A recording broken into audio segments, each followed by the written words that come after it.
আল্লাহ রাব্বুল আলামিন বলতেছেন, নিশ্চয়ই নামাজ সকল প্রকার অশ্লীল কাজ থেকে মানুষকে দূরে রাখে, সকল প্রকার খারাপ কাজ এবং অশ্লীল কাজ থেকে মানুষকে দূরে রাখে।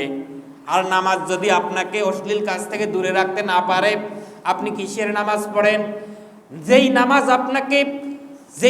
আপনাকে সুদ থেকে দূরে রাখতে পারলো না, যেই নামাজ আপনাকে ঘুষ থেকে দূরে রাখতে পারলো না, যেই নামাজ আপনাকে জিনা ব্যভিচার থেকে দূরে রাখতে পারলো না, যেই নামাজ আপনাকে জমির আইল ঠেলা থেকে দূরে রাখতে পারলো না, যেই নামাজ আপনাকে সকলখুরি থেকে দূরে রাখতে পারলো না, যেই নামাজ আপনাকে অনেক ধরনের অশ্লীল কাজ থেকে, গুনার কাজ থেকে দূরে রাখতে পারলো না, এই নামাজ নয়। আল্লাহ তাআলা বলতেছেন যে নামাজ হলো সর্বপ্রকার অশ্লীল কাজ থেকে, গুনার কাজ থেকে মানুষকে দূরে রাখবে।